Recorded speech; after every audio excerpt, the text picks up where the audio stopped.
Professor?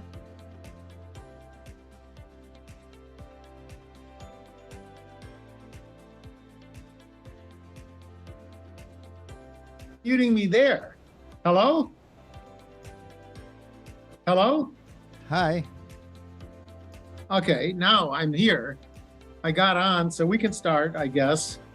This is a little crazy, sorry but for the yeah. time. So please give me about 10 minutes. So we will have some small introduction, and I will introduce you, and I will let you know when you start. Okay, very good. Sorry, good to see you, but kind of strange circumstance.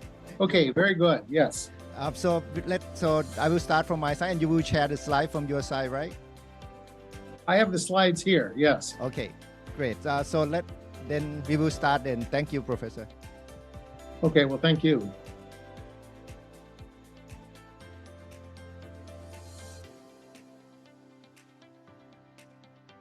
Yes. Yeah. So where do I get the slides? I'm not seeing any. Oh, here.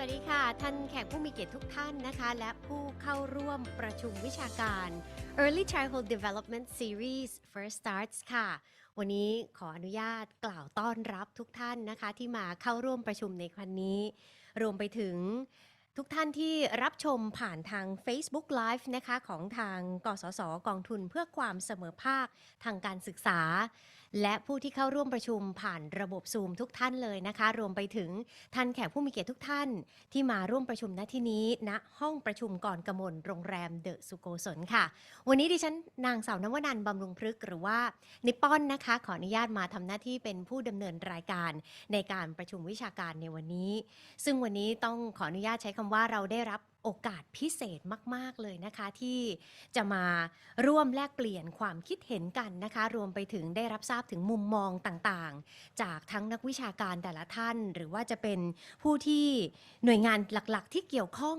กับการพัฒนาเด็กในช่วงปฐมวัยนะคะวันนี้ขออนุญาตแจ้งกำหนดการคร่าวๆก่อนนะคะสำหรับผู้ที่เข้าร่วมในการประชุมในวันนี้เราจะมีไฮไลท์พิเศษค่ะนั่นก็คือการบรรยายพิเศษในเรื่องของ promoting skills to promote successful lives นะคะโดยเราได้รับเกียรติจากท่านศาสตราจารย์ดรเจมส์ Heckman ผู้อำนวยการศูนย์เศรษฐศาสตร์เพื่อการพัฒนามนุษย์จากมหาวิทยาลัยชิคาโกนะคะท่านเป็นนักเศรษฐศาสตร์รางวัลโนเบลประจำปี 2000 นะคะท่านก็จะมาบรรยายแล้วก็มอบความรู้ให้กับพวกเราด้วยในขณะที่วันนี้เราจะมีการเสวนาเรื่องของการพัฒนาคนตลอดช่วงชีวิตปฐมวัยวัยแห่งโอกาสในการยกระดับคุณภาพความเสมอภาคและประสิทธิภาพเราจะได้คุยกับทั้งผู้เชี่ยวชาญทั้งนักวิชาการนะคะและวิทยากรที่ส่งคุณวุฒิแต่ละท่านวันนี้จะมาแลกเปลี่ยนแล้วก็มอบความรู้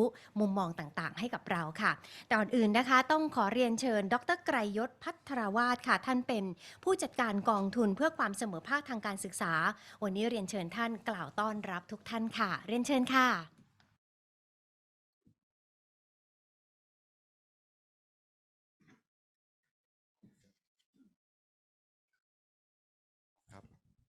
สวัสดีครับสวัสดีท่านรองศาสตราจารย์ดร.ดารณี อุทัยรัตนกิจครับท่านกรรมการบริหารกองทุนเพื่อความเสมอภาคทางการศึกษาแล้วก็กรรมการนโยบายการพัฒนาเด็กปฐมวัยแห่งชาตินะครับท่านผู้บริหารสำนักงานเลขาธิการสภาการศึกษานะครับท่านผู้บริหารสำนักงานสภาพัฒนาการเศรษฐกิจและสังคมแห่งชาตินะครับดร.วิรชาติกิเลนทองนะครับผู้อำนวยการสถาบันวิจัยเพื่อการประเมินและออกแบบนโยบายหรือไรเป็ดนะครับมหาวิทยาลัยหอการค้าไทยรวมถึงหน่วยงานร่วมจัดนะครับในวันนี้ไม่ว่าจะเป็นทางสถาบันวิจัยเศรษฐกิจป่วยอึ้งภากรนะครับทางคณะสังคมสงเคราะห์ศาสตร์นะครับมหาวิทยาลัยธรรมศาสตร์เราเป็นหน่วยงานที่ร่วมกันนะครับในการทำงานให้เกิดเวทีวิชาการในวันนี้ขึ้นซึ่งเป็นเวทีที่เป็นจุดเริ่มต้นนะครับในการทำงานในการเรื่องการพัฒนาเด็กปฐมวัยเพื่อมุ่งไปสู่การเป้าหมายการลดความเหลื่อมล้ำทางการศึกษาและก็การลด โอกาสในการเกิดปัญหาความยากจนข้ามชั่วรุ่นนะครับวันนี้ผม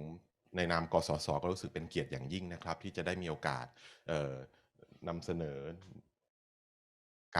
ของทาง Professor James Heckman นะครับแล้วก็ทางเวทีที่จะเกิดหลังจากนี้นะครับที่มีผู้ทรงคุณวุฒินะครับที่จะมาพูดคุยกันถึงผลงานวิจัยแล้วก็การบรรยายพิเศษที่จะเกิดขึ้นในวันนี้นะครับเพื่อเป็นการประหยัดเวลานะครับผมจะขอแนะนำนะครับให้ทางดร.วิรชาติได้แนะนำ Professor James Heckman สักเล็กน้อยนะครับเดี๋ยวผมจะขอทักทายท่านแล้วก็เราจะเข้าสู่กระบวนการนะครับในการบรรยายพิเศษนะครับแล้วก็การมีพาเนลหลังจากนี้ต่อไปนะครับGood. I have to say good morning from Thailand, Professor James Heckman, and I believe good evening on your side in Chicago. My name is Grayot Patrawat. I believe last time we met in person was in Incheon in 2015 when I talked to you about the invitation to Thailand, and I think the first word that came out from you was talk to tea. So I was coming back and first thing I make a call to T that Professor Heckman mentioned to me that I must start working with you about the early childhood development focusing on parenting, focusing for the skill development at a very early age. And that has been the work that we have engaged in the past, I believe 7 years. So this today conference is 7 years in making, and we have been working in a number of programs and collaborate with international organizations like in Jamaica, the Reach Up program, and other meaningful program that came directly from your vision and your leadership that encouraged me at EEF and T at RIPET to work on this very important policy agenda in Thailand. And I have to inform you that today we have a very key organization in Thailand that joining us, including the National Economic and Social Development Board of Thailand, including the Education Council and Research Institute at the Bank of Thailand, the central bank in this country, and also the University of Thammasat University in this organizing host as well. We did in this organizing committee and a number of dozens of participants online, and I believe there are participants from Laos PDR with us online too today. We'll take as many as idea and recommendation from your research and your guidance to make sure that Thailand have benefit from the research-based policy, evidence-based policy on early childhood development, and try to eradicate the intergenerational poverty through equitable education and equitable opportunity for young children and parents based on your recommendation today. So without further ado, I would like to invite Dr. Virachat to do the honor by introducing Professor James Heckman to our audience today. Thank you so much. Good evening, Professor. So please let me introduce you in Thai first, and then I will talk to you in English at the end. ศาสตราจารย์ James J. Heckman ปัจจุบันดำรงตำแหน่ง The Henry Schultz Distinguished Service Professor in Economics และก็เป็นผู้ก่อตั้งและผู้อำนวยการ The Center of Economics of Human Development at University of Chicago ศาสตราจารย์ James J. Heckman อุทิศตนเพื่อศึกษารากเหง้าของปัญหาทางเศรษฐกิจและสังคมที่เชื่อมโยงกับความเหลื่อมล้ำ inequality การเลื่อนชั้นทางสังคม social mobility การเลือกปฏิบัติ discrimination การก่อร่างสร้างตัวของทักษะ skill formation และการกำกับดูแล regulation รวมถึงการสร้างเครื่องมือทางสถิติที่ช่วยตอบโจทย์ที่สำคัญเหล่านั้นศาสตราจารย์ James J. Heckman ได้รับรางวัลเกียรติยศมากมายเช่นนักเศรษฐศาสตร์รางวัลโนเบล The John Bates Clark Medal และ The Jacob Mincer Award for Lifetime Achievement และรางวัลอื่นๆศาสตราจารย์ James J. Heckman มีผลงานวิจัยมากกว่า350เรื่องและหนังสือ9เรื่องยกตัวอย่างเช่นหนังสือเรื่อง Giving the Kids a Fair Chance และหนังสือเรื่อง The Myth of Achievement Test The GED and the Role of Character in American Life ที่ผ่านมาท่านมีบทบาทสำคัญในการพัฒนาและชี้นำงานวิจัยที่เกี่ยวข้องกับการพัฒนาทุนมนุษย์ความเหลื่อมล้ำและการเลื่อนชั้นทางสังคมทั้งในเชิง empirical และ theoretical ศาสตราจารย์เจมส์ เจ เฮกแมนจะใช้เวลาในการบรรยายในวันนี้ประมาณ1 ชั่วโมง 15 นาทีและมีเวลาตอบคำถามประมาณ15 นาทีเพื่อให้สามารถบริหารจัดการเวลาได้อย่างมีประสิทธิภาพทีมงานจะขออนุญาตปิดไมค์ทุกท่านตลอดการบรรยายรบกวนทุกท่านผู้ฟังทุกท่านที่ต้องการส่งคำถามนะครับขอให้ส่งคำถามมาทางแชทหรือคอมเมนต์จากนั้นทีมงานจะสรุปและคัดกรองคำถามและผมจะทำหน้าที่ถามคำถามศาสตราจารย์เจมส์ เจ เฮกแมนในช่วงท้ายของการบรรยาย Okay. I would like to welcome everyone to the inaugural lecture of our early childhood development lecture series. First of all, I would like to say sorry to Professor Heckman for the time lapse between Bangkok and Chicago that we messed up a bit. I would like to thank Professor James Heckman for giving his valuable time to talk to us today. Professor, you should have about 1 hour and 15 minutes for your talk. We then should have 15 minutes for Q&A session. Professor Heckman, the stage is yours. Okay, thank you very much. So I'm ready to go.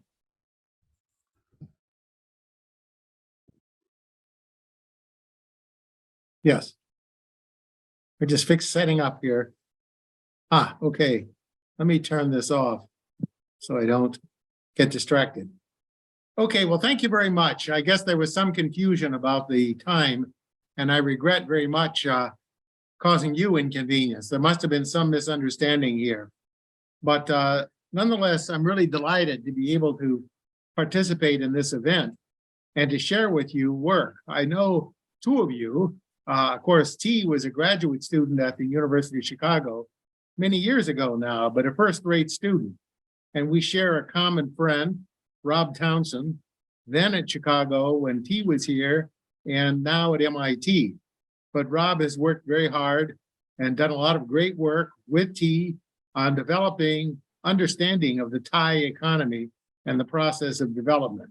So I'm I've learned a lot from Rob when he was here in Chicago, but I also know something else about Thailand because my daughter-in-law is Thai, as it turns out, and her father and mother were migrated directly from Thailand, and her father was actually, until recently, a director of a pharmacology college here in Thailand. So I do know something about Thailand, but I've only been there once, and it was when T invited me almost 10 years ago, maybe longer.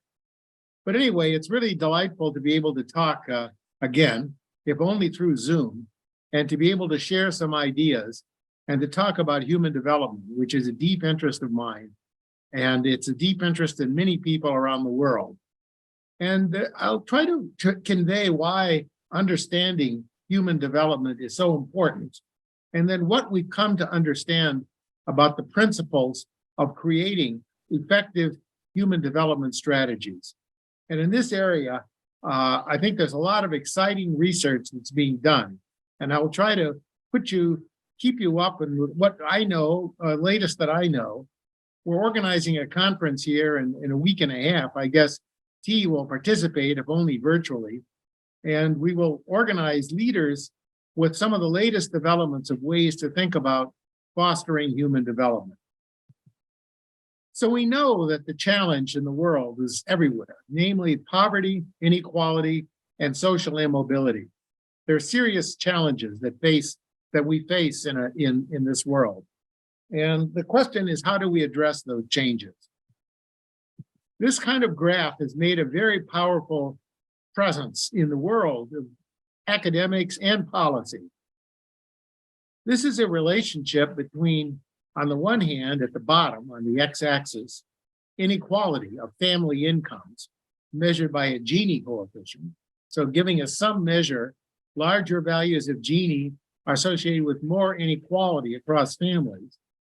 And the coefficient on the left-hand side, the axis, the y-axis, if you will, is the relationship between a child's income and the family income. And this relationship is something that's extremely important in terms of creating the sense of social mobility. So when beta, this coefficient relating family income to child income is 0, it means that you have a society that's highly mobile. But when beta is close to 1 or it gets very high, it doesn't have to, it could be bigger than 1, technically could be bigger than 1. But whatever it is, the higher the value of beta, the stronger the dependence between family income and child income. This can also be measured through correlations, but I'm just showing you what is called a regression coefficient. And this model of social mobility, this empirical model, is estimated around the world. And you can see that where it's been measured, in Latin America in particular, beta is very high, suggesting that there's a lot of social stratification and a lot of importance of family conditions on child outcomes. And so many people see beta, a low value of beta, as a desirable goal. And so if you look over in the left-hand corner where the betas are low, you see that some of these countries like Norway, Denmark, and Finland have a very low beta, which means there's a lot of mobility. The family of income and the child's income are not that closely related. And that is giving a lot of people thinking that they should emulate the kind of Nordic welfare states. I'll come back to that in the end, because I think that's a mistaken understanding of this graph. But nonetheless, many famous economists have worked on trying to understand this graph. And people will say, oh, the greater the inequality, the more unequal is access to income, the more unequal family income is, which means that there are very poor children and very rich children, and the rich children get advantages and the poor children don't. So the question is, this relationship is at least an empirical relationship. It could go either way, though. So as a technical mathematical matter, it can be that the higher the value of beta, the bigger the income. Why? Bigger this kind of inequality or the measure. It's just a mathematical artifact that if beta is very high, you're going to produce unequal incomes. So that means then that the relationship is going to be very, very high of inequality for the family. So there's a real question about what causes this relationship. And in the empirical literature in the United States and in OECD countries, this curve is sometimes called the Gatsby curve. Now, what do people do? What's the traditional approach?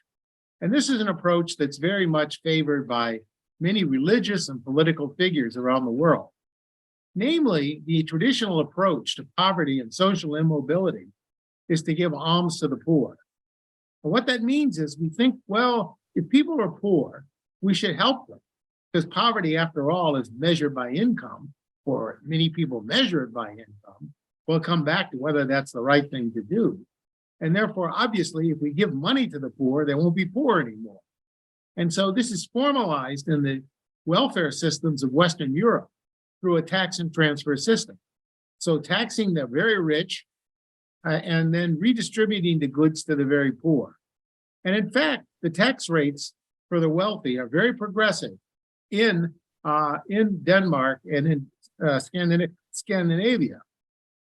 Although in fact, just as a factual matter, recent work has shown that actually in the US, there is more redistribution. But it's not because we're taxing the rich so much as they're giving so much income to the poor. So there's a massive amount of redistribution at the bottom in the United States. But traditionally there wasn't. So the question is, should we just imagine saying poverty is a condition and we should just stay with that condition and not worry about and just transfer income to those individuals? Well, we tried that in the United States 60 years ago. And this is part of a broader strategy to end poverty and to create equality across generations. And the idea was if you give people money, you obviously end poverty. And if you give the parents money, they will spend it wisely and they will spend it on their children's development. So the goal would be then to improve the well-being of the next generation by giving the current parents income, housing, and a variety of amenities that was associated with higher levels of income. And there was also another approach to this war on poverty.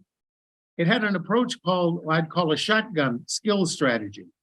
There was a feeling that we could improve the skills of people across the life cycle. So an unemployed steel worker in Buffalo, New York, who was 65 years old and had been laid off because the technology that he'd been using and working with his whole life had become obsolete. We could retrain that worker to become a more effective modern day, say, internet user or high-speed computer user, or somehow develop skills that would bring the person into the modern economy.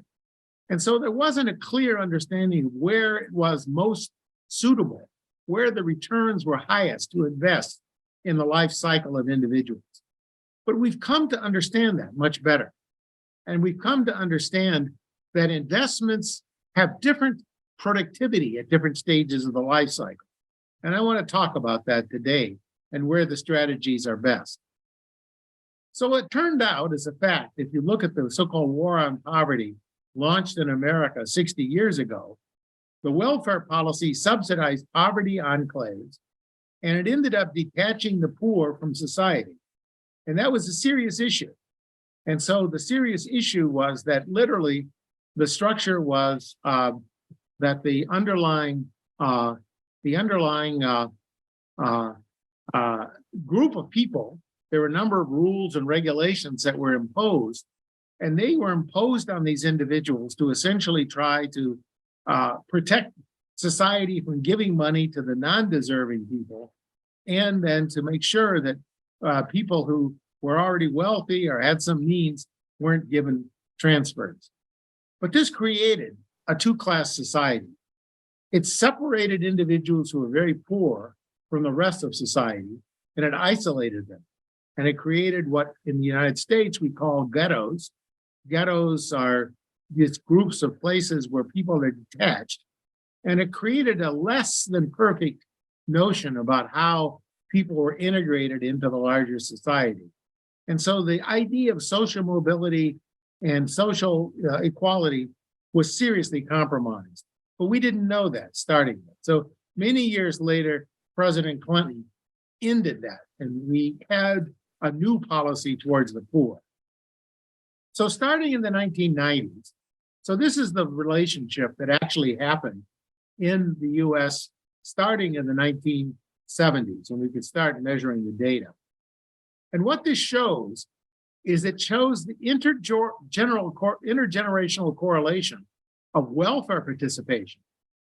And what it shows is that if the children were on welfare, in other words, if the children were poor and getting transfers, the children of the welfare participants were poor, or were they not poor? In other words, if the correlation was very low and this line was flat around zero, it would mean that people who started in poverty ended up way above being in poverty in the next generation. So that intergenerational mobility was reduced and income inequality then was made more, income was made more equal, and the starting chances of life were less important. But what happened anyway with this welfare system, detaching people from the workforce, detaching people from the larger society, was that it actually created more welfare dependence. So we see that even in the period when President Clinton was starting to try to reduce welfare participation by putting work requirements and so forth, that in fact the correlation between a child standing, this relationship I introduced a minute ago, that this relationship became stronger, not weaker. And so one of the hopes of that transfer policy faded and failed. And I think that's very important that we take a look at that. I think it's extremely important that we take a look at it. So we also know that early days in those policies were very regressive. We've changed that. The new policies eliminate the tax on earnings for the poor. It incentivizes work. The US now has a progressive tax and transfer policy. So that in fact, this idea that America is not very progressive is false. We're very progressive, but we still have a hardcore of poor people. And we have groups of people who can participate even though their taxes are no longer high, they are eligible for participating in programs like Social Security, disability, and many other programs that essentially create a problem for the poor, that essentially incentivize people not to work. In fact, some of the recent programs that the US instituted in the wake of the COVID shutdown had the incentive of paying people substantial sums of money not to work, and therefore it eliminated this kind of incentive to actually acquire skills and move up. What I want to argue, though, that today, and this is a policy that I think is far more effective than cash transfer, is that to alleviate poverty and inequality, we should enhance skills of individuals. You build skills, not relying on taxes and transfers, but I would argue that you still need to move away from the policies that are currently in place. So instead of relying on alms to the poor or relaxing on tax and transfer policy, what we can do is we find essentially the structure was such that we have a much greater transfer policy that would essentially looks at transferring skills and building skills. A focused skill enhancement policy that draws on recent knowledge about the dynamics of skill formation. And that's what I want to talk about today. So what do we know about skills? A lot has been known since even the time that T was a graduate student at Chicago. But certainly from the early days, even when Gary Becker was writing on this some 60 or 70 years ago now, that what we've come to understand is what skills are important, how we can build them, and how important different skills are. And what we also have come to understand is that policies that are successful promote inclusion and social mobility by fostering skills. Those are effective policy matters. So promoting inclusion and social mobility is actually an effective policy, and it boosts growth rate and it builds successful lives. So by changing the skills, the capacities of agents, human beings, people in the society to work, to engage with others, to create a common social body, a society, is a very powerful way to essentially enhance lives and to build and to inclusion and to build human dignity. And this is what I really want to talk about today. What we also know from a purely economic standpoint, though, is that a skilled workforce is flexible, adaptable, and productive. Building skills creates dignity, agency, and engagement. But I want to show you what an approach that's very successful to building skills. So let's take a look at what the sources of inequality are. The sources of inequality in society today are largely a consequence of bad social policy. We know that. We know that certain kinds of restrictions, certain kinds of distortions on the way the society, the economy works can really be forcing people into poverty. You know, restrictions that don't allow people to form their own businesses, that don't allow people to invest in themselves or in their businesses. But the real question is, how do we get around the problem? And I want to argue that a fundamental source of poverty that we don't sufficiently account for is family and the early years. And I guess the question is, how do we address these social problems? And there's a real problem in social policy here. The policy is, should we address these problems as they arise, or should we prevent them from occurring in the first place? So let me give you some examples. A lot of people talk about fragmented solutions. Here in the United States, we have a big rise in crime. And so many people, correctly, I think, are talking about having more police and more safety in of a public nature to protect individuals from the larger criminal population that seems to be becoming more active. But I think what's happened for skill policy is this fragmentation. For many policies, people seem to think there's a solution that's specific to that policy. And many people, politicians, well-intentioned professionals, doctors, lawyers, police, various individuals who are at different edges of society, different tasks of society, will see a problem and they will think of solving it in their particular way. And they want to think of a solution that's designed to address one problem and one problem alone. So, for example, if there's an employment problem, we might think of reducing the barriers to employment, to subsidize job creation, maybe using taxes. And if we have higher crime, to have more police or soldiers on the street. For health, have more doctors.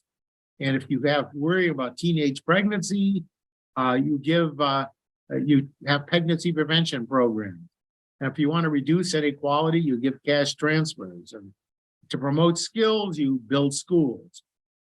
Now, none of these are bad ideas. I'm not going to say don't build schools, don't have police, don't have hospitals. That's crazy.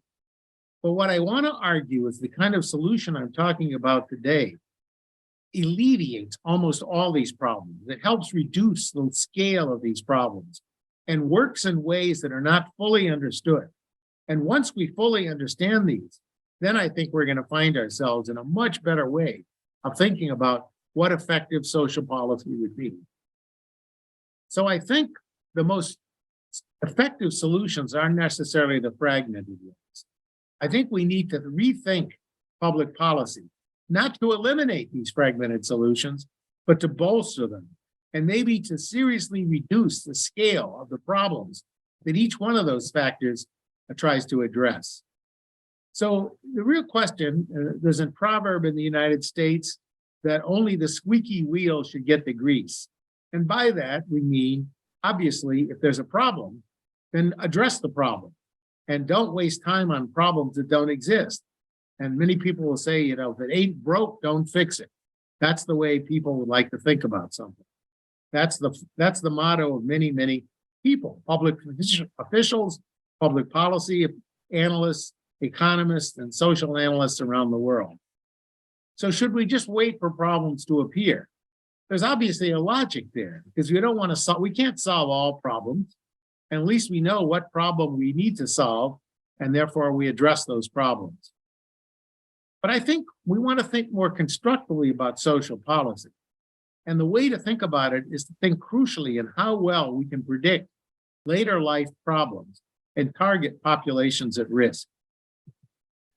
So here's a finding that was published recently in Nature Human Behavior, a few years ago by a very distinguished social scientists, psychologists, and epidemiologists at Duke University and University College London.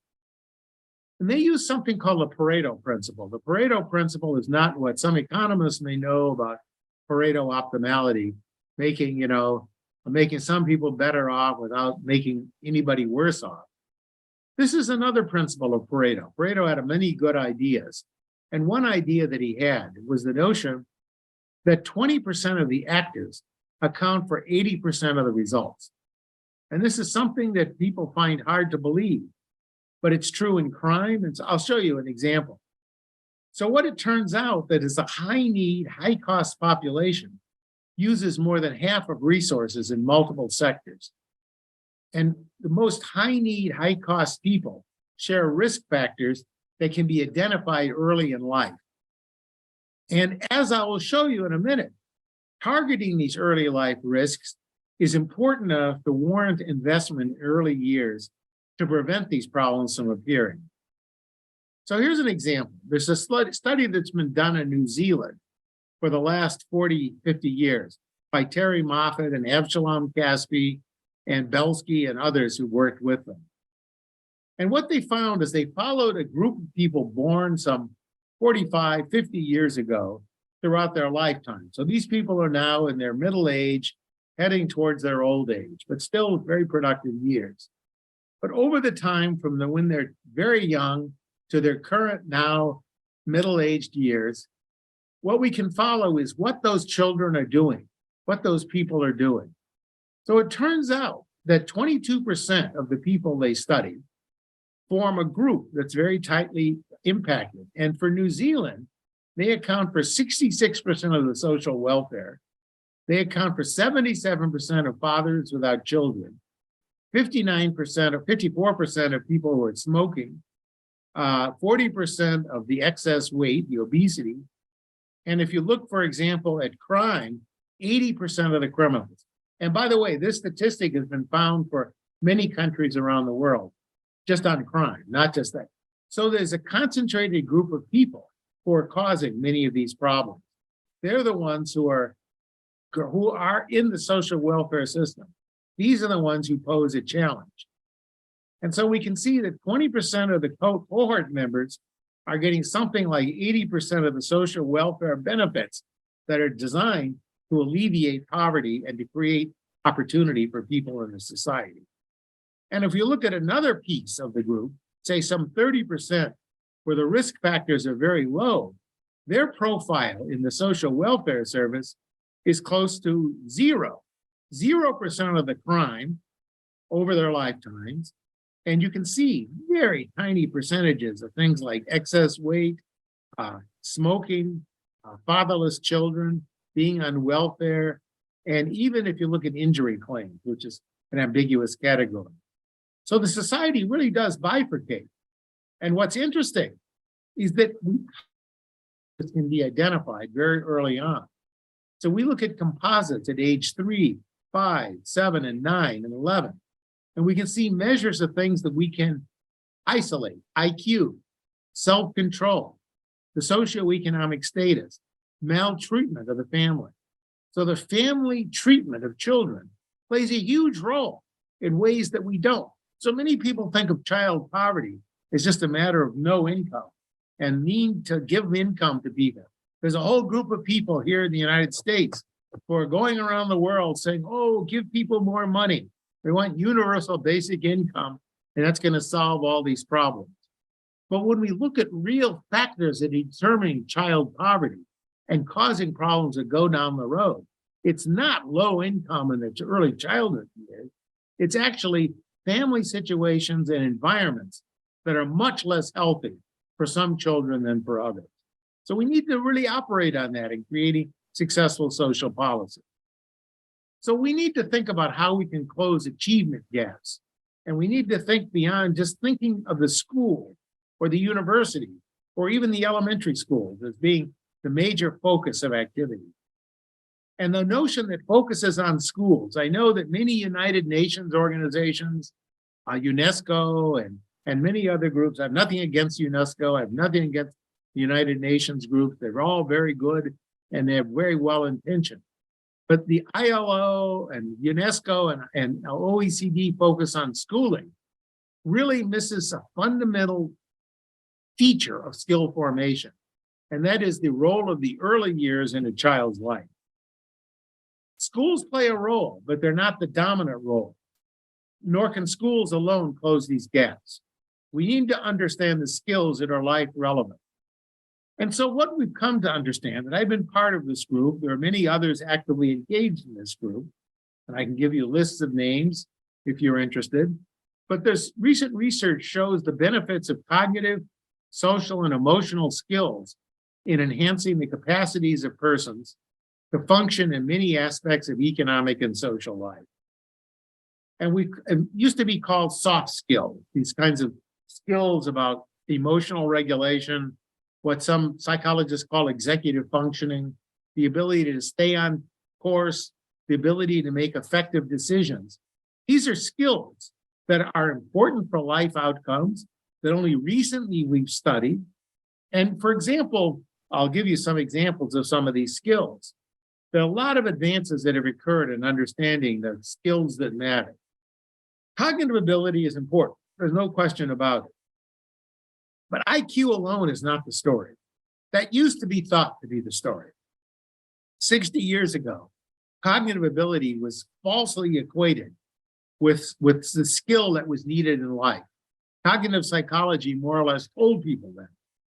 But as we've studied this as economists, we realize that if you look at the present value of earnings, a measure of discounted future income, that only 4 to 5, maybe 10% at most of the variability among people in lifetime earnings can be explained by IQ. These other skills play powerful roles. How motivated people are, how motivated they are to show up on time, how well they interact with others, what their attention is, the self-regulation. the self-esteem, the ability to defer gratification, and the health and mental health. So what I want to argue is that IQ alone explains at most a small part of the variability in lifetime earnings among people.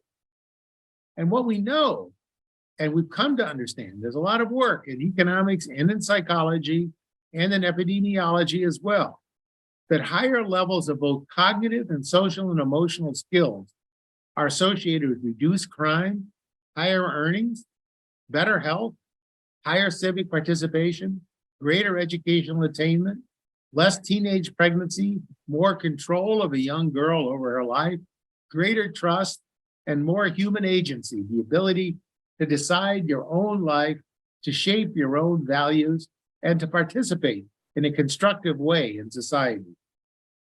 And these are skills are the principal outputs of successful schools and families. People look at PISA scores, and PISA scores are important. People look at achievement tests. Yes, they're important, but they're only part of the story. And I think we need to understand that they're really a small part of the story. So how do we produce successful skills? Skill formation starts early in the womb. In fact, there's a whole body of literature now that shows that mothers who are carrying the child is still in the uterus, is still in the womb, still basically being nursed. Those environments that are external to the family become part of the child's life as internalized through her blood system. The stress that she feels is shared with the child. And so environments, and they have lasting effects. So we've seen that children born in periods of starvation, when the womb is not getting nutrients, the mother's not getting nutrients, and so forth, they're much more likely to have disease later in life. They're much more likely to be less effective in creating successful lives, and in terms of cognitive and social and emotional skills. So what do we know about the early years? Well, it's very hard to measure IQ before age 3. It'd be nice if we did. Some people talk about Bailey scores, and there are a whole series of measures. I've been working with those measures, but I wouldn't call them IQ. But what we do see, we can measure achievement tests, how well people can acquire factual knowledge, how much they know. And this graph has been emulated, has been reproduced in many countries around the world. So if you look, for example, the test scores of children born to highly educated women, that the score at age 3 is pretty close to the score. These are relative ranks, so they're relative ranks. These people learn more, but they keep their advantage that they had at 3 throughout their whole life, up to 18 and even later. If you look at children born to the very disadvantaged, you can see there's a huge gap at age 3, and the gap continues to age 18. So these gaps are more steady than we would like to admit. And there's a real question about what causes those gaps. Now, many people who believe in eugenics or believe in genetic determination are strongly saying, oh, this is just genes, that the smart kids are born to the smart parents. And so these are educated parents, they're smart, so they just pass their genes on to their kids. These are the parents who aren't so highly educated, and maybe they're not so very smart. So that's the genetic interpretation. And many people still cling to that explanation. Many people here, even in the United States, very much supporting the idea of genetics. But I want to convince you that's not true. That we know that we can change the IQs, we can change the motivation, we can reduce these gaps by a class of interventions, and I'll explain what they are. So what we can learn, and what the societies are beginning to learn, and what recent research is demonstrating, is the wisdom of investing more in prevention and less in remediation. So the business of starting early, creating a secure foundation that actually will help alleviate these gaps in skills that I just showed you. So we know that if we invest in families and social environments, not just schools, we can see that these are major producers of the skills of children. And that if we really fully understand this, that the family is the cornerstone of effective skill development.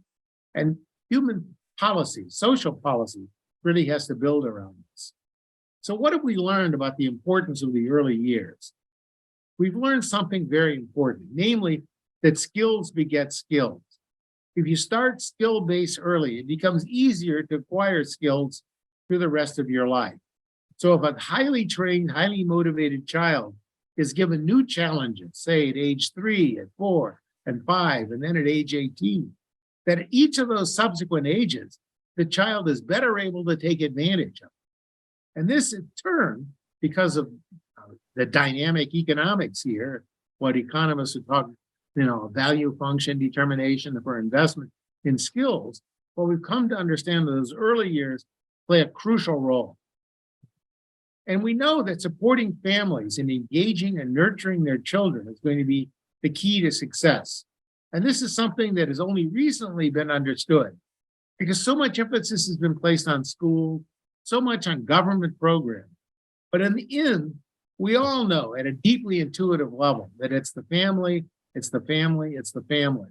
And what we do with the family is crucially important. So what I want to talk about are programs that are cost-effective and fair. But let me give you an idea of how powerful family environments are. This is an old study done now close to 30 years ago. It's been replicated though. And if we look at children from the very poor, these are called welfare. But these kids know when they're young kids in their very early years, that the kids say at the early years are hearing about 600 words per hour, okay? So in a typical hour, you're going to hear 600 words. And the parenting style is generally one of more prohibitions and less affirmation. Among professional, more educated families, it's almost 4 times, 3.5 times as many words. And what you see is also affirmations, much more likely. So encouraging the child to learn, to take advantage of opportunities, to take risks and therefore learn things. We know that learning is fundamentally about taking risks, learning even from mistakes. Actually, I had a conversation a few years ago. Jack Ma, the famous billionaire in China, who's run many commercial enterprises, very highly successful enterprises. Jack Ma came here to Chicago and a group of us met with him. And he said, what was he doing at his institute? What was he doing with his company? That he said he had a whole university for his employees. And basically the program was actually teaching people, his employees, his employees to fail. And what he meant by that is to take chances, to try new things. Failure is the other side of exploration. So a lot of things we try fail. The crucial thing is we don't give up. So we try and fail. We try and fail, but we don't fail to try again. That's the important notion here. And I think parenting and affirmation of support of children in that learning enterprise, it turns out to be far more powerful than we ever realized. So it's not a question of building a school or getting better textbooks or getting teachers with higher qualifications. It's a matter of nourishing the child in this fundamental task of exploration, whether it's in the school or in the backyard, exploring something about the nature of the structure of a little worm crawling on the side, various kinds of things like that. These are the learning activities. And it's not taught that way in education schools. Many people will not, but that is what it's all about. It's not a question of having a teacher stand in front of you. I think a lot of academics are so accustomed to the standard teaching situation that they don't recognize how important it is, even for their students, to try things on their own, to fail, and to do projects that cause them maybe to feel badly for a while, but then teach them things they didn't know through failure. And this gap that I was telling you earlier has been replicated in the United States. This is just a more recent version of the same story by 2 people done some 10 years ago now in Science magazine. And this is a showing that children from more advantaged environments are learning at a faster rate and they acquire higher levels of vocabulary. And we've also seen in the United States anyway, I don't know what the data is for Thailand. I wish I did. I wish there was more data available, at least to me. I couldn't find a lot of data on this question. If there is, I would certainly be grateful for receiving it and working with it. But you can see what's happened in the United States as there's been more concern and understanding about the importance of the early years. The more affluent people have invested heavily. So the amount of money in 2008 dollars invested in children starting 50 years ago was about $3,000. And then it almost tripled, at least doubled for sure, and 2.5, say. It rose. If you look for the poorest people, the amount of investment, it increased, but at a much lower rate. So this is a source of gaps. This is a source of social inequality itself. So what do we know? We know that home environments are associated with child outcomes.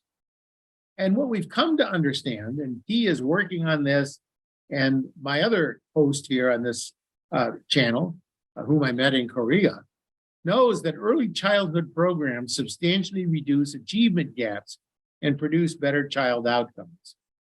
So successful interventions work with and encourage parents. They promote this interaction I was talking about, and they allow the child to engage with the parent and to have support from the parent, and at the same time for the parent to lead the child in creating an exploration. And I think these parent-child interactions are not fully understood, but these are really the source of much learning. So there are proven programs, and let me talk about this. I know that T has introduced some of these programs to Thailand, and I know that others are under consideration. So I will talk about these programs, what we know about them, and what I take as some general lesson that we have from these programs. So they're proven effective programs. So for example, consider the Perry Preschool program. This is a program that starts children ages 3 to 4. This has been very influential in the United States. It takes children away from the family 2 hours a day, 5 days a week during the school year. The ABCDarian program is another program that starts earlier at age 0 and goes to age 5, and it's much more intensive, 8 hours a day. But the training components in ABC and Perry are much more similar than people think. A big part of the ABC program is basically child care, taking care of children when the parents are working. So what do we need? We need to understand exactly what these programs do. And this is something that I've participated in very actively, and I have a series of papers. So one thing that these programs did, and it caused all kinds of difficulty, it still plagues the literature today. Perry Preschool program started out at age 3. The treatment children, it was randomly assigned treatment and control. The treated children had a huge boost in IQ, which created a lot of excitement in the larger environment. And then gradually it petered out. So by age 10, the treatment group and the control group had basically the same. And this led to a huge and unproductive literature. This and similar findings for Head Start, and a literature that still continues to this day.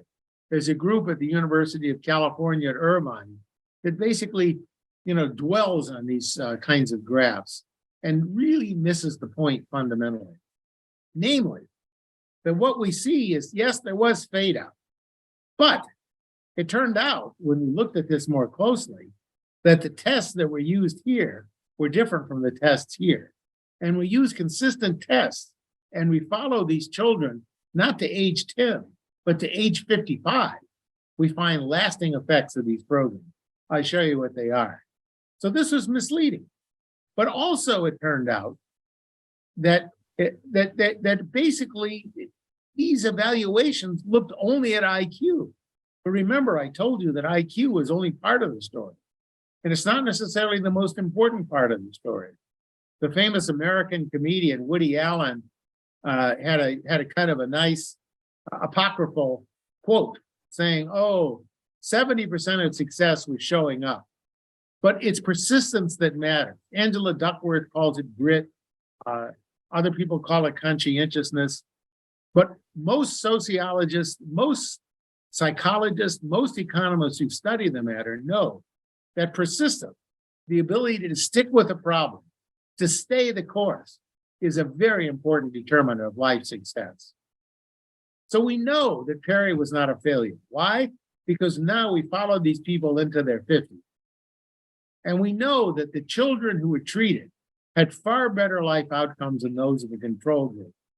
They did better in school, they had higher levels of employment, and they lived healthier lives.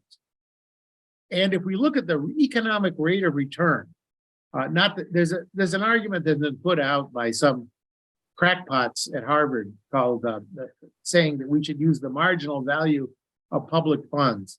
If you look at a true cost-benefit ratio, something at a Hotelling and Harberger and most Feldstein, serious political scientists and serious social political economists and public finance specialists would look at, namely, what's the return when you take the opportunity cost of taking money from the private sector and transferring to the public sector, so the real social cost, plus any tax avoidance cost. So if you account those, you still find that the rate of return is somewhere between 7 to 10% per annum per parent. And a key boost in this program is boosting executive functioning.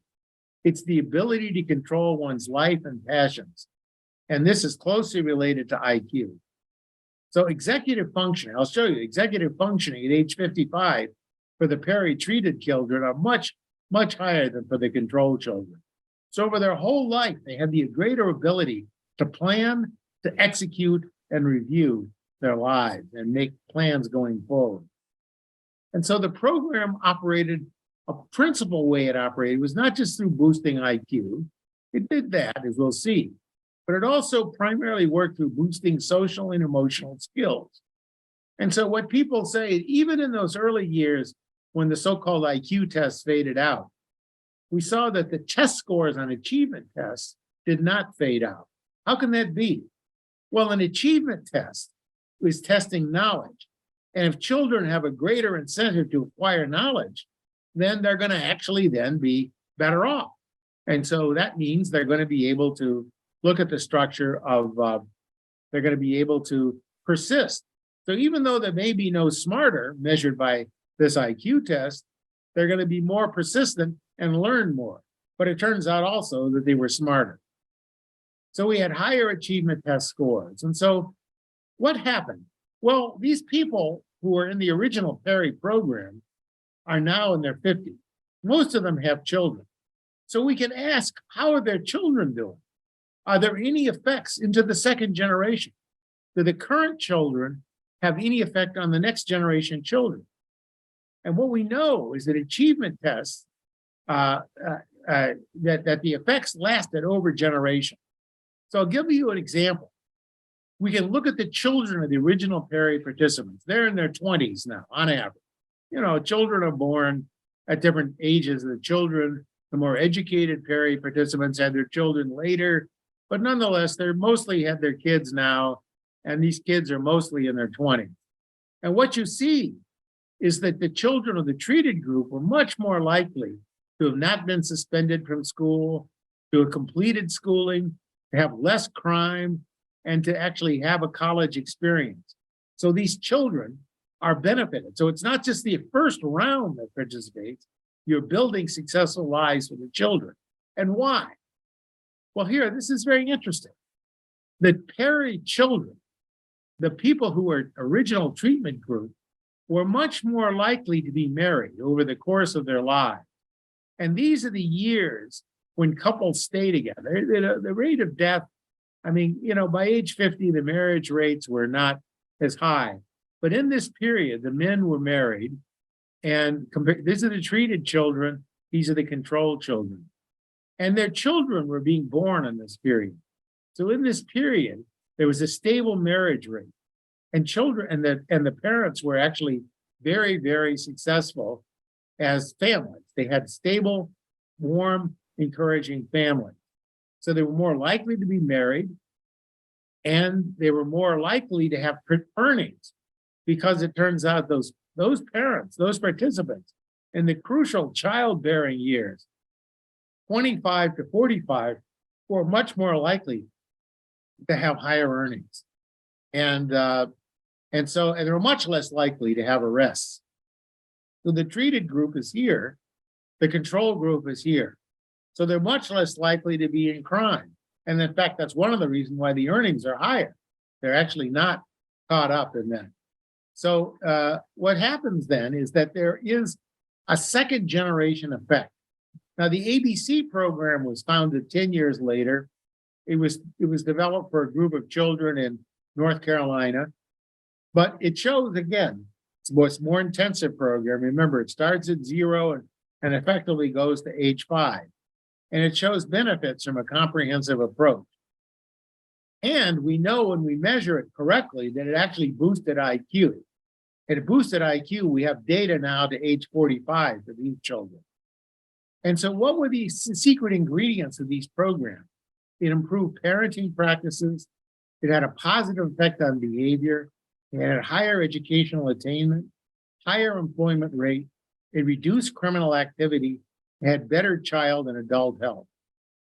And this is something that people never thought about.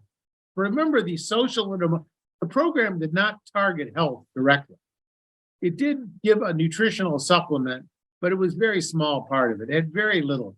There were some doctor's visits early on, but this wasn't the main thing. And the controls got many of those visits as well.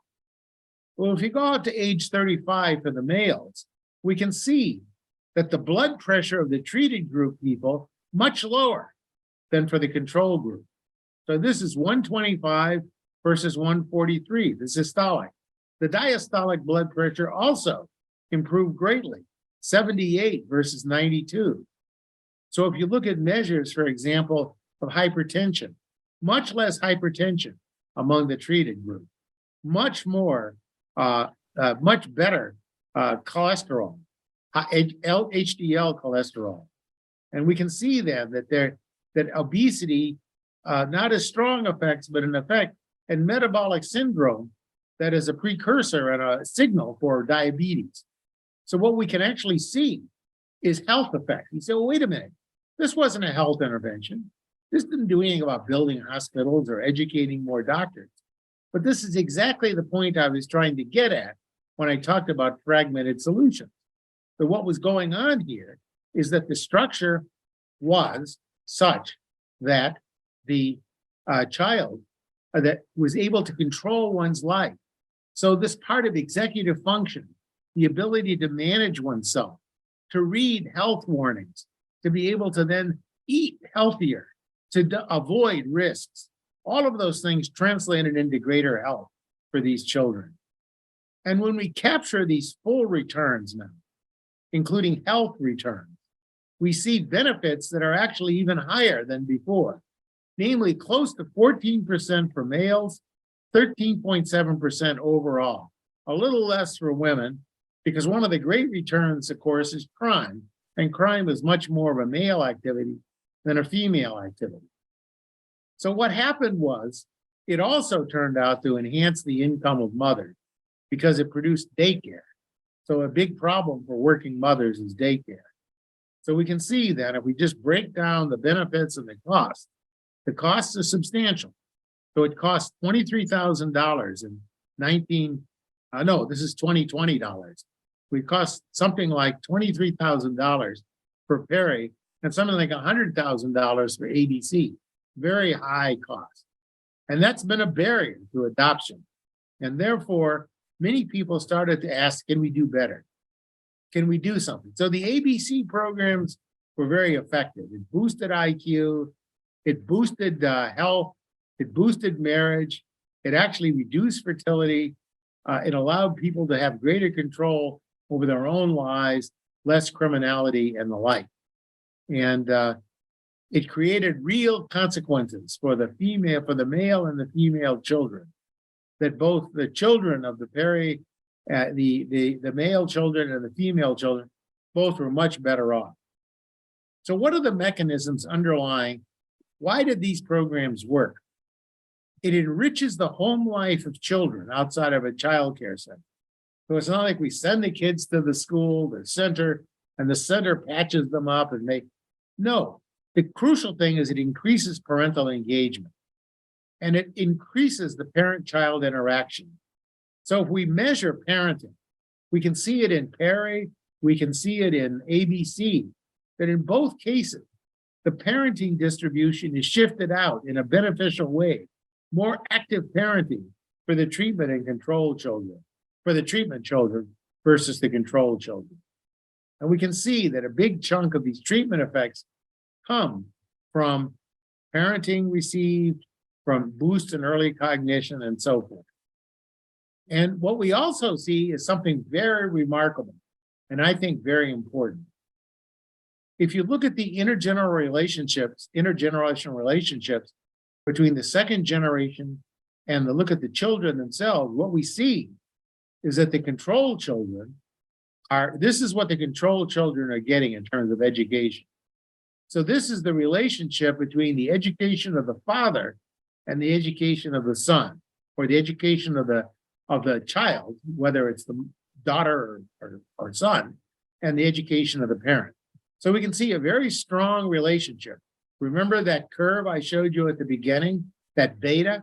Well, this is a good measure of how strong that beta is in the natural state when children aren't treated. But look at the beta when you give these people this treatment. The relationship between the child's education and the father's education is basically zero, which means then the mere fact that my father's not well educated doesn't mean that I'm not well educated. So you break that link. You break the cycle of poverty. The same thing is true of crime. Very strong relationship. If the father's a criminal, the son's more likely to be a criminal. But now in this program, there's no link. You broke the link again. And again, this is true now for males. If you look for females, the relationship is not as strong with education, but it's still there. And of course, for females, crime is less of an issue. But again, the intergenerational link is broken. And so what's going on in these programs? The family life is strengthened. Parents are more warm. They're actually less authoritarian, but they have authority. So the notion is they're authoritative parents, but not authoritarian parents. So what are the essential ingredients? What do we do? So what's going on here? What should we learn from that in terms of shaping social policy? So what I've been doing recently is looking at programs that look at this one aspect of these programs. These programs do many things. They take children in, some of them send the children to doctors, at least early on. They do all kinds of things. They read to the children in various ways. So they're center-based programs. But what I've been looking at more recently is programs that actually focus only the home, that seek directly to improve family life. And they're much cheaper. So these are home visiting programs. Now, the Jamaica study is classic. It's an iconic program that's been replicated around the world. I'm currently studying it and replicating it in China, but I also have it in other countries as well. So the Jamaican intervention was an intervention done some 30 years ago now. It was a randomized trial. It was originally designed to look at nutrition, but it also, by accident, they created an arm in which there was no intervention. So there was a randomized trial. There was a group that only gave nutrition. There was another group that had cognitive stimulation. But what do I mean by that? It was a group that essentially taught the mother how to interact with the child. And then there were some that actually combined cognitive and non-cognitive interventions. And what it turned out is that these latter two categories, the visits that essentially stimulated the mother, basically were very effective. And these programs were very low cost. So instead of looking at something like $23,000 per child for Perry, you're talking with something around $800-900 at most, and in some cases less. In Jamaica, all of the books were made out of the village dump. The teachers who went there were not college graduates. The ones who visited the home were mothers who were more or less like the mothers themselves. They were people who had no higher education. They were just trained by people who did, but then they learn how to teach the mother to play with the child and do things like, oh, look at the bus over there. Let's take a look at this structure here. And it fostered engagement across those families. And that fostering engagement was really very important. And it turned out to have substantial effects. So we follow this. I've been studying the group. The children now, they were enrolled in the 1980s. Now they're in their mid-30s. So we're able to look at the outcomes of the treated children and the controlled children. And what we see is the treated children are much more likely to have college degrees than the controlled children. Much more likely to have attended college and much more likely to have favorable outcomes. If you look at the wage distribution shifted to the right, by which I mean there are more people with high incomes in the treated group than there are. This is a distribution. Everybody doesn't get benefit. People are heterogeneous, they vary. But on average, and even in terms of the distribution shift, the distribution shifted more advantageously towards higher wages and earnings for the children. So we can go through these statistics. I'm getting a little short of time and I won't go through that. But you can look at this. Now, I've also been doing work taking this Jamaica program to China. So we went to a rural region of China called Gansu. Gansu is in western China, just south of Shenzhen, and it's a very poor area, one of the poorest areas of rural China. And what we're doing there, and a lot of parents in those families are migrating from the west to the east, as happened with industrialization in China. So that there's a lot of left behind children in those. And so what we do is we visit the mother if she's still there, or the caregiver, which frequently is the mother's mother. And the mother's mother can have very low level of education. And left alone, those mothers with low levels of education not doing very well in terms of stimulating the children. But you can see when you look at what the effects are. Now, this is a new program. I was giving you results from Jamaica at 35. These kids are age 6 now. They're still very young. And we're going to follow these kids for many years. So there's still lots to do here. But what we're finding is strong effects on language, cognition, fine motor skills, and the like. And similar findings have been found in India, in Colombia, in the country of Colombia, and also in Nepal. And so this program and programs like this are underway in Brazil with some very promising early results. And we look then at the cognitive skill and language skills. The treated group, the blue curve here, that shifted to the right. Children are more able. They learn higher language skills and they become more accomplished. And they're much more able to control their social and emotional skills. And their fine motor skill is also improved. So there's one last home. And the other thing, what is the intensity of this program? This program is 1 hour per week. It's not running a full day school. It's 1 hour per week. It's 1 hour, and the target is the mother. The mother is being taught how she can make materials from the local dump or from whatever is available and teach and interact with the parent, the child. And so the parent-child relationship is fostered. And that turns out to have those substantial effects. There's a related program that's called Preparing for Life, and that's called PFL. It's being done in Ireland. I played a role in this program years ago, started it. The person who's really responsible is Orla Doyle. So Orla has had this tremendous influence. These are all in the slums of Ireland, Dublin in particular. And this has a very similar strategy. I won't go to all the details, but here they visit 1 hour a week, every 2 weeks. That's it. And sometimes some of the visits aren't even made, so it's 1 hour a month. So what happens then is that these children are getting what looks like a very limited stimulation, but the child isn't the target. It's the mother. It's the caregiver who's the target. And then the mother spends the rest of the day, the rest of the whole environment the child grows up in, and fosters and creates a wonderful environment for the child to take risks, to learn how to explore, and to scaffold in the sense of building and interacting, taking the child to the next best. So if we look, for example, at the children of the treated group, they're green here for the treated group, blue for the control group, we see a huge shift to the right. If we look, for example, of children who are basically have emotional problems, that the children who participate in the group have serious problems. Those who don't participate have serious problems in being autonomous, able to function on their own. Here, these children, much less among the treated group. They're much more competent with their peers socially. They're much less likely to be hyperactive. And if we look at things like ability to manage attention, to pay attention at school, to pay attention how to play in sports and to work with others, you're finding huge benefits.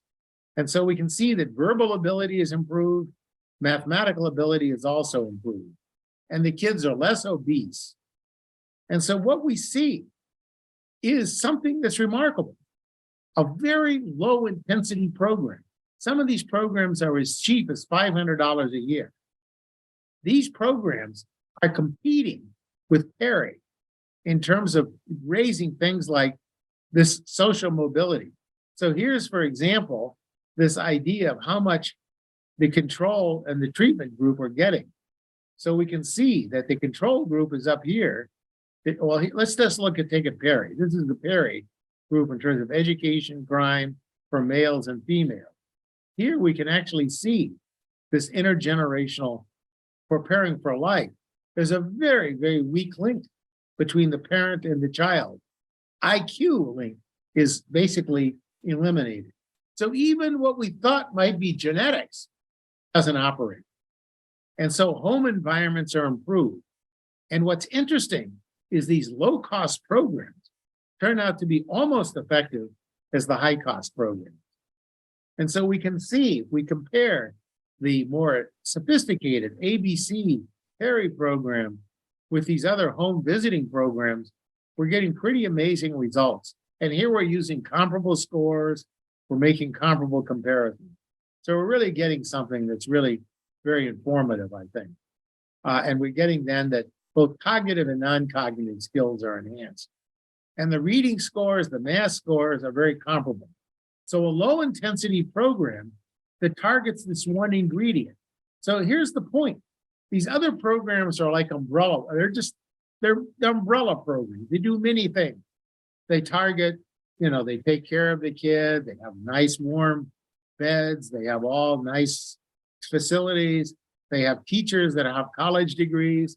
These other programs are very rough and ready, not very highly trained teachers, only 1 hour a week, but it's with the mother and taking the mother and moving the mother forward into knowledge about how she can interact with her child.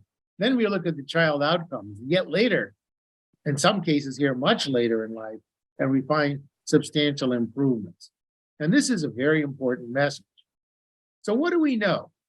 What we've come to understand, I feel a little bit like Madame Curie. I realize that's a probably very facetious and grandiose comparison. But remember what Madame Curie did, she and her husband. They actually isolated radium.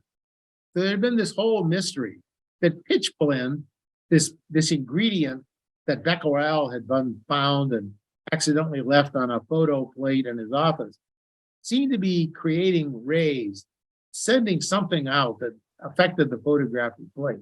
But nobody knew exactly why it worked. And that's been the case with Perry and with ABC. But what we did is we stripped out the parenting, mentoring, and parent-child. And the home visiting programs only take that one piece of those programs, only takes the interaction with the parent. And that proves something very, very powerful. It proves that these children are very, very, are getting some, and this is the ingredient, the universal ingredient. Early years are sensitive periods. But that means then that you can have low-cost programs, and that's why the Chinese are adopting these programs now on a wide scale. They can afford to do this in rural areas that don't have a high level of education don't have a high level of support. Remember, in China, it's a fairly rich country, but the provinces are kind of on their own, very decentralized system. So the education system, the early child care system is all provincial focused. So this is way that poor provinces, and there are plenty of poor provinces in China out in the West, that these can essentially then offer these services. But let me just conclude briefly that the early years are sensitive periods, but I will point out that skill development occurs over the life cycle. We really want to understand that. Human development continues through later childhood. So we don't want to just think of stopping investing in children. That's stupid. We know that. Enriched, for example, I'll give you an example of where mentoring works. In Chicago, we have a whole disadvantaged population, primarily African American, very poor kids, very poorly trained kids. Family life is bad. But what's happening then at age 4 is that some of these kids then are taken out, put into what's called an enriched charter school. And these children are starting at age 4. And this features mentoring through elementary school. So the kids are given a mentor. What is that? It's a surrogate parent. It's a person who plays the same role that the parents are playing in these home visiting programs. They encourage the child in school. They stay with the child. They allow the child to fail. And they encourage the child when the child fails, but encourage the child to succeed. And so what we see, they did a randomized trial of children, and now looking at grades 3, 4, 5, and 6. And they had a lottery, and the people who were in the lottery, the winners, were the treated children. And there were substantial differences in terms of test scores. Now, these are now achievement test scores, but there were substantial differences that favor the children. And so I think that's very, very powerful. And it shows then the notion of mentoring is a recurring theme. There's another program in Germany called Baloo and Do, which takes the same idea and drills it forward into the adolescent years. So children in middle school and in high school will also get that kind of mentoring. And again, it's a very informal program, but they give the child a mentor. So we can see is huge effects on achievement tests. The treated children are doing much better. Adolescence is also a major target of opportunity, Baloo and Do, and a whole series of other programs. But mentoring is just age-adjusted parenting. And so what we find throughout the lifetime, mentoring and encouragement is a huge component. And earlier we engage the parents or the caretaker or the family supporting the child doing that activity, the more likely we are to have successful children. And so we know from the pure biology of how the prefrontal cortex is developing. Prefrontal cortex is associated with executive functioning, with decision making. And what we see is that we can nourish that slow developing prefrontal cortex, and that regulates decision making and judgment. So what we understand now is the importance of the early years. This is a very simple schematic. Social and emotional skills promote cognitive skills and health. Why? Because more motivated people, more determined people, people who are persistent will acquire knowledge. They will also take care of themselves in terms of health. Healthier children at the same time are more likely to be able to learn and to engage in the larger society. Cognitive skills now allow people to acquire education at a faster rate and to promote learning and promote engagement in a larger society. So there's interrelationship among these skills. But what we've learned is a fundamental principle that economists call dynamic complementarity. Investing early creates greater receptivity to investment in the future. And this is something that we need to know. And this is something that we learn and something that has become a powerful lesson. And how does that get these high returns? Because if I invest early and create a motivated, engaged child, then at every stage of the life cycle, the children will gain. And there's a kind of increasing returns quality. So the next stage, they become more efficient, more productive. and then the next stage more efficient and productive. And that becomes very, very important. So this accounts for those very high returns. The children who are invested in early, we now understand much better the source of those returns. It's the engagement of the parent and the caretaker in the life of the child. So if we do a schedule, it's easy to misinterpret this schedule. I think we should really understand it. What this shows is that the prenatal years and the early years have very high marginal products of investment. That's not to say that you can't get a very high economic rate of return for job training. That's not what this is saying. But it's saying if you would take the first unit of value, whatever it is, baht, a rupee, whatever, if you take that, invest it in the child, what you can see then is that first is going to be highly productive. Why? Because it creates the skill base that makes later investment productive. So it's not to say that there's no productivity out there. There's a lot of productivity, but any productivity that comes from schooling comes from the early investments and the family life and the engagement. So I think we need to understand that these programs are very, very powerful. So let me just summarize by saying skills matter. Skill gaps by family background are real, but they can be addressed. And so the fatalism, at least in the United States, if you show skill gaps between different groups, Black children and white children, there are real skill gaps. There's skill gaps between Chinese children and Caucasian children. But those children, and they're in favoring the Chinese children. A lot of Asian American children are better, but they're also better partly because the family life is so strong. And we know it's not just a question of the tiger mom for the Chinese American child, but it's also the fact that the Asian family, at least as it comes to the United States, tends to more strongly invest in children, but not all families do. It's that family engagement and the parenting and scaffolding that play such a role. So it's families that are the main producers of skills, not schools. And all we need is a comprehensive approach to skill formation that tells us how we should measure these programs, how we should measure success, and what skills are really important. And what we should in the United States anyway recognize that many people are compromised. And if there are children in Thailand on the streets, then we recognize that for them, some kind of mentoring and parenting is going to have to play a huge role in promoting their well-being. But we also know that in families that are intact, giving parents knowledge, it's amazing, but it's true.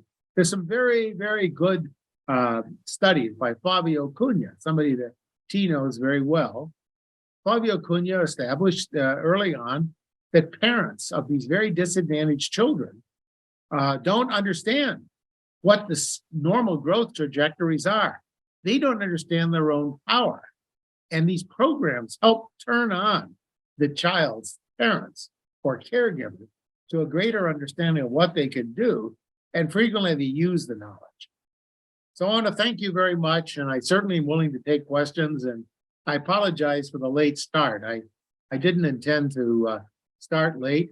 I think we got a miscommunication about times, but here we are, and we've gotten together. So please let me know if I can help in any way and answer any questions. Thank you very much, Professor. This is a very useful and inspired talk. So I have just a few questions for you. So the first one would be more like broad policy oriented. So how can you move from this research to convince policymakers? I don't know. I mean, what's your experience? How do you do that, and how successful it is? Well, I wish I could tell you a great success story. It's still highly debated in the United States. And the reason why it's debated is there's a feeling that these programs are intruding in the life of the child, and that they're government programs that are basically intruding, and they're shaping children, whereas parents and family feel it's their job to shape the values and goals of their own children. So there's a very important that we basically work with the family on its own terms. And that we view this, it doesn't have to be a government program. Government can pay for these programs, but it doesn't have to be a government program that provides it. It could be a temple that provides these programs, a church, if it's a Christian church. It could be some kind of community organization. It doesn't have to be a government program. It could be a government program.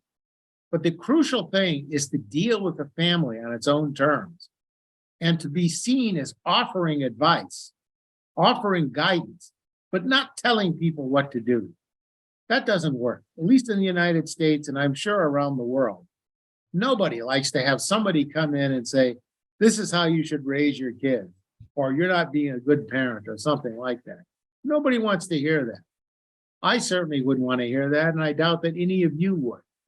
But I think what we can do is tell parents how effective and show them, and the home visitors working with the parents or caregivers can actually do exactly that. They can give guidance and they can provide children with opportunities to essentially that they wouldn't have. And the parents are the main providers. So it's not like building a school. Schools certainly help. I don't want to ever be seen that somehow schools don't matter. Schools matter a lot. But the successful schools are schools that are supported by strong families. And strong family is not just a matter of cash. It's a matter of engagement, supporting the child and getting the child engaged. So telling the child telling the parents of a child what a normal growth trajectory is and what they can do and how valuable it is. Many parents don't. There are certain groups in the United States that literally don't know the value of actually talking to their children. That they think it's not worth anything. In fact, there's some groups in the U.S. that actually believe children shouldn't talk and they should be silent in the presence of their. So the idea is to learn engagement of the child, to engage the child, and then let the rest take over. I think maternal and paternal love are powerful motivators, and I think we should just turn it on and facilitate it. So, and if you take that message, then a lot of people who are anti-government or people who are fearful of government intrusion, and in the United States, that's true of both Republicans and Democrats. And I don't know the political situation so well in Thailand to comment about parties, but I do know that these kinds of fears are real, that parents want to be given tools to advance their child's well-being, but they should also be told and understand how powerful their role is. And I think if we do that, then we can actually have a very beneficial role. Yes, thank you. The second one is, I remember many years ago, I met you in Chicago and maybe with Professor Lars Hansen as well. Sure. You guys He just talking about- celebrated his 70th birthday, by the way. Oh yeah, I saw from Facebook and Yeah, it was good. It was a very nice not affair. able to go. So you guys talking about child left behind. So I think that must be part of your experience in China Rich program. That Yes. actually is not mother who home visitor go and visit, I guess. So what's that experience? So how difficult it is? Is this program actually fit with this grandmother? Yes. as well? Yes. In fact, we find some of the strongest effects. Remember, in China, there's been a massive increase in the level of education across cohorts. So you have some children, some people born, say, in the 1930s and 40s, grandparents still alive, maybe in the 40s and 50s, but the level of education is low for the grandmothers frequently. 2 or 3 years of school. The mothers generally have 10 years of school in these rural areas, 10 years, because China has been very successful in boosting its education level.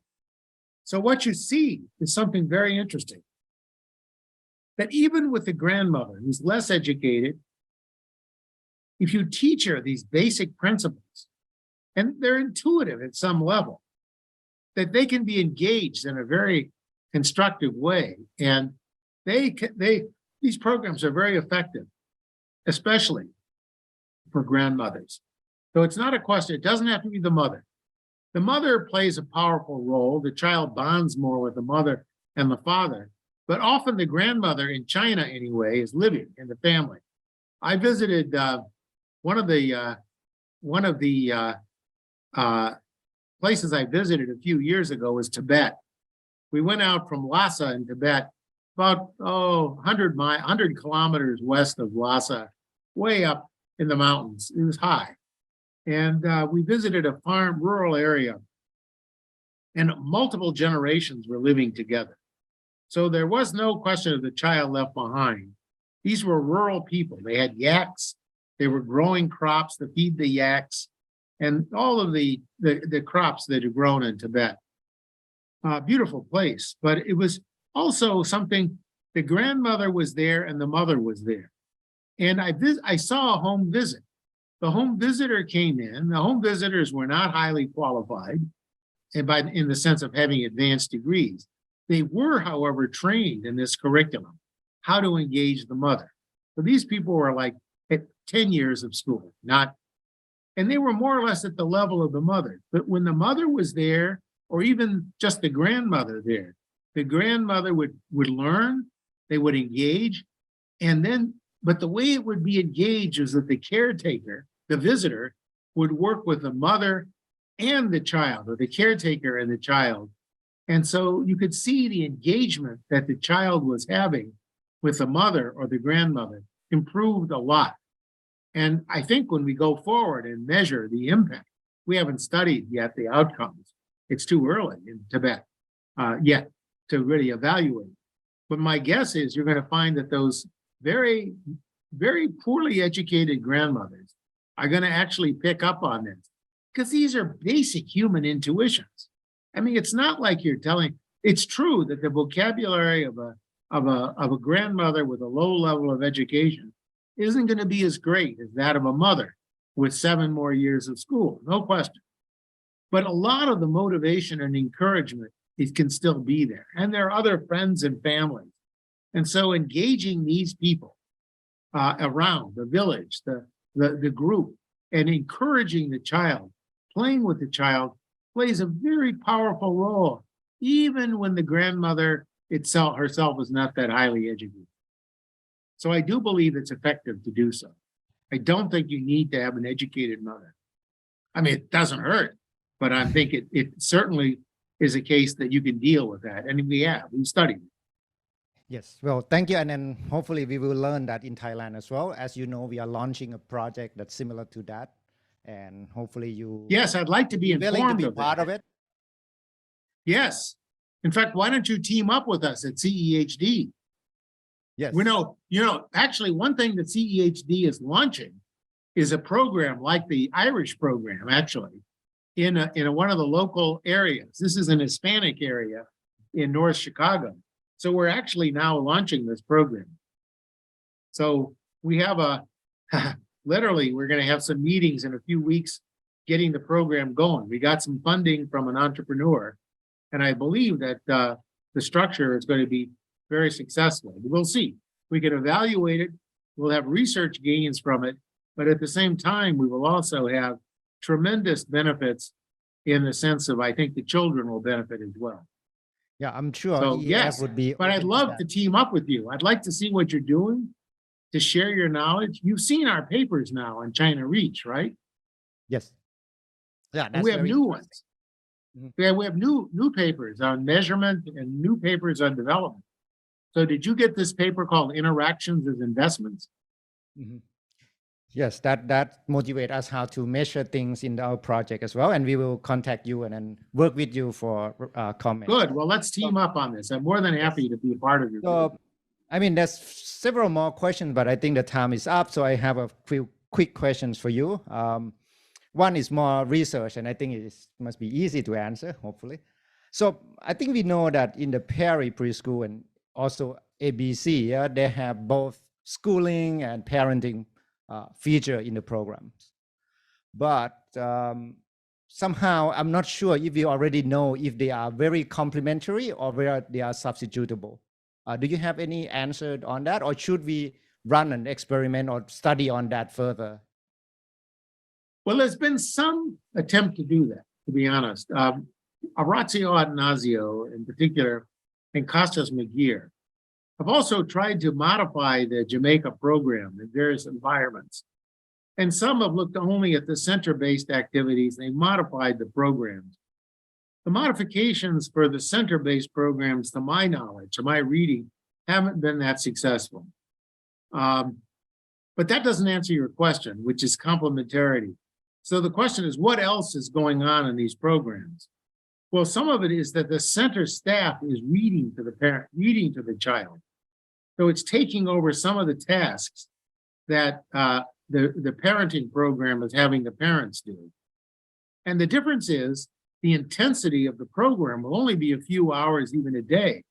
But if the mother's there and talking to the child and really understanding how powerful her role, or the caretaker, or whoever, the grandmother, is taking care of the child, she will understand, and it's a she usually, she will understand the powerful role that she has. And they will be careful in dealing with the child and understanding where the child's at. And the idea of scaffolding is then finding where the child's at and taking the child to the next level. And that, I think, is very important. And I think that can be taught. But we don't know. You want a kind of an elasticity of substitution between those two activities. All I can say is that one is much more costly because it has setting up a center, it's training these people, it's doing all kinds of things. And this other is doing only one activity. So what we know now is that one activity is highly effective. And the question will be, and if you look at what the Jamaica program is doing, we're getting rates of return on Jamaica that are comparable. Remember, Jamaica is only an hour a week too. So this is a very low intensity program. What we're finding is rates of return. We haven't quite finished the cost benefit study. We did get the data. The Rockefeller Foundation years ago funded the study, and it's taken us a while to process the cost data, look at the returns. But what we're finding is rates of return that are really quite high, that seem comparable to pairing, but I don't know. So in that sense, I would argue this, and this is kind of it's not answering your argument directly, but it's saying if I take this one ingredient out and apply it, I'm getting very strong effects. And therefore, it might be from a policy point of view to say, well, if I don't have a lot of money to spend, I might want at least to get this ingredient out there. And the other components that are traditional in these programs. I mean, there's a program here in the United States called the Nurse Family Partnership Program. It's run by a very well-intentioned doctor at the University of Colorado in Denver. I know him. He's very controlling individual. He's a very, very, and he's got a very rigid schema that only registered nurses can be part of this program. And these registered nurses have to all be trained in Denver, Colorado, and on and on and on. And what I would argue is that defines a rigid protocol that doesn't have any transportability to other environments. It's not going to be usable in places that are out there like Gansu. And my guess is in Thailand, there's some pretty remote areas too, out in the rural areas. And these programs transport. Gansu is a rural area. And they can be done in a way that's very low cost. We've also talked a lot about applying this program. We haven't done it yet, but adapting the program to nomads in Xinjiang. There are sheep herders who work these herds out in the Kazakh part of Xinjiang, north. And they travel around. They don't live in one place, but they can still be visited. And the way they can be visited, that the structure is that we can go with jeeps now. I mean, you don't have to ride a horse out there anymore. And you can follow the nomads and you can contact them and provide that visit. So you can actually then provide a structure that actually does do a home visit, even though the home is a yurt or some kind of nomadic tent. So I think it's very flexible. And if that's true, but if you think about it, I'm not saying anything very profound. The real shortage in the human race there was a famous economist named Dennis Robertson. He wrote a book about many things. We wrote lots of books, but he had a very famous quote. And his quote was really more about human sociability and trust. But he said that the commodity or the thing that was most scarce in human society was love. And I think that's important. It is love. This thing that's the most scarce is providing this love, this nourishment, this provision of well-being for the children. And I think that is a powerful, powerful thing that we tend to underestimate. And that this whole world of education and blackboards and textbooks and standards, we kind of lose sight of the fact that it's the parent and those interactions with people that all of you, I'm sure, can talk about. The parents, I know that T had very strong positive interactions with Rob Townsend and others at Chicago, but even earlier, each of us can go back to important stimuli, but we can then cultivate that more. So it sounds very soft and sentimental, but actually it's not. I gave you high rates of return. I gave you what are very, very effective rates of return that I believe will be found. The current Jamaica study is showing a relatively high rate of return, about 10% per annum. So I don't want to go to the wall and say that is true, but I believe that we can actually focus on that. If it's really a question of priority, obviously we can always do better. We can have a richer environment maybe, but the question is, do we need it? And what's the secret sauce? What is causing these programs to work? And I think it's just enhancing the home and doing so in a voluntary way that parents will participate in this and will engage in a very important part of their lives. Thank you. So this must be your last question. So it's more macro. So Okay. I think there's always a debate between targeted policies versus universal policy. I think I would like to hear your opinion on that. Yes. No, I've looked at this question a lot. In the United States, you're talking about child care policies in particular. Yes. I mean, targeting is look, even in the case of treating COVID, some good economists like Darano, Samaglu, and others were properly pointing out that whom should we target during the period with the vaccines and with the shutdowns? In that case, it was clearly the people who are most vulnerable, people with inflammation conditions, the very old, the one with conditions that were leaving them at risk. So that's common sense. And now, of course, we know it to be true. So the general lockdowns, this universality, most people now concede was a waste of time and money. Cost a lot in society. It hurt. There are a whole set of discussions there. But in terms of childcare policies, universal is not needed. I mean, families that are relatively well off and that provide these rich family lives, they don't need these programs. It certainly doesn't hurt to help them, advise them. But you saw the graph that I had, that the more affluent families were spending many more dollars and taking their children, engaging in many more activities than the poor families. It was the poor families who are the ones that don't have the information that probably should be targeted, if only in a sense of priority. We can say, where are we going to get the highest returns? Sometimes there's a political issue that's involved here. And that is, we want to make it universal so we don't stigmatize the poor. Okay, that's fine with me. I'm not opposed to that. But then I would have a sliding fee schedule so that the very rich, if they use these programs, would be charged high prices. The very poor would not be charged or anything. So I think that way we could eventually avoid the stigma, but then allow the take up. It's a kind of a self-selection mechanism so that people you could sort of screen people out who are truly needing the program and willing to pay for it in a fundamental way versus, and if more affluent people want to participate, then let them in, but they should pay their own way. Thank you.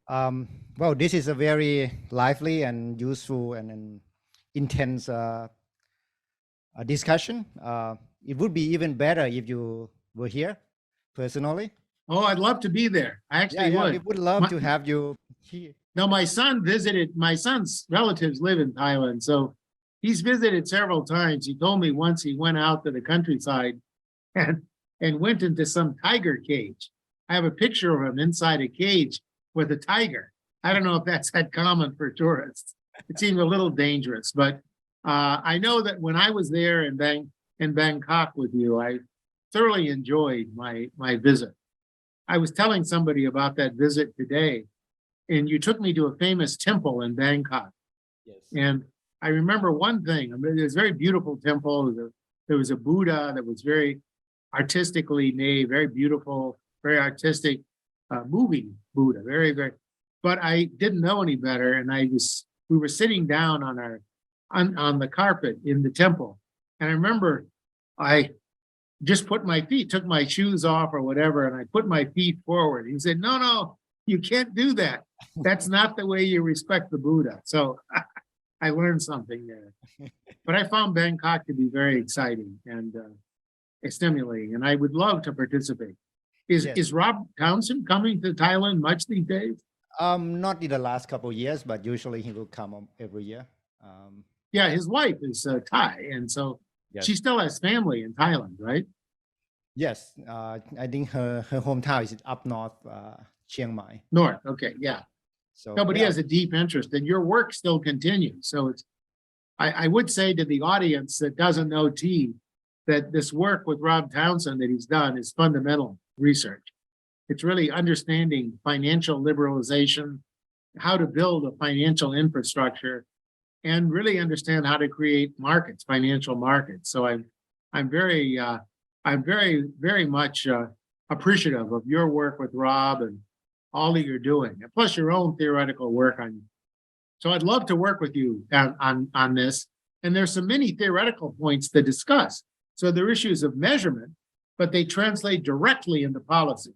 That's the interesting thing. So it's not just an abstract exercise. It's an exercise that can benefit the next generation and create a better generation, a healthier generation of Thai children. Oh, yes, it would be an honor for me and my team and other scholars here in Thailand to work with you more on these. Well, we should formalize that. Yeah. Literally sign an agreement, but have you come here at once. We have plans for you to come here anyway, right? Yes, well, that would be great. But that before COVID, and then because of COVID, so we canceled the conference. Yeah, I know. The whole COVID is really messed up everything. But at least we're talking to each other now. Here in Chicago, we are really, I'm back. We're back to meeting and going to seminars. And honestly, it was like a curse was lifted. People sitting in isolation. It was almost like being in jail in solitary confinement. Very bad. So everybody's happy. Yes, well, that good to hear, and yeah, I'm looking forward to work closely and form a partnership with the Center of Economics of Human Development, CEHD. And thank Yes. you very much for tonight. And I would give the last word to Grayot, the director of EEF. So he would like to say thank you to you personally. And thank you. Okay, very good. Thank you. I have to look to you through the camera to say a proper thanks to you. I think one of the lesson I learned from today is that not only there is a causal relationship between parents and the child. I think there are some causal relationship between the professor and the student that make a lasting impact to the policy, not only in the US, but in China and hopefully one day in Thailand. As on behalf of the Equitable Education Fund and the organizing committee today, we very committed to the development of early childhood and the investment in a long-term technical and policy program to learn from the experience on the literature and the special lecture you have given today. And it will be more powerful if we could finally accommodate you in Thailand personally. Well, I hope so. I hope so. Yeah. And so you can not only see the beautiful temple and Buddha, but to see the beautiful life of young children and parents in Thailand to change in a better way from their poverty and from their disadvantaged background through research and through a very good technical knowledge from our colleagues in the international level that can really change life in Thailand. And I wish to see you witness what T and his team have done in the past few years and many more to come. So look forward to meet with you, and hopefully the next flight I'll try to book to Chicago not cancelled by any pandemic ever again. And so Yes, please come and visit us. Yeah, so we can formally form the technical and policy alliance and invite you to Thailand again soon. So on Good. behalf of That's all great. of us, thanks so much to you, and I will go back and check the US election result later tonight. So good luck with what happened in the US politics for today. Thank you Okay, so much. very good. Take care. Bye-bye. Thank you. Thank you very much.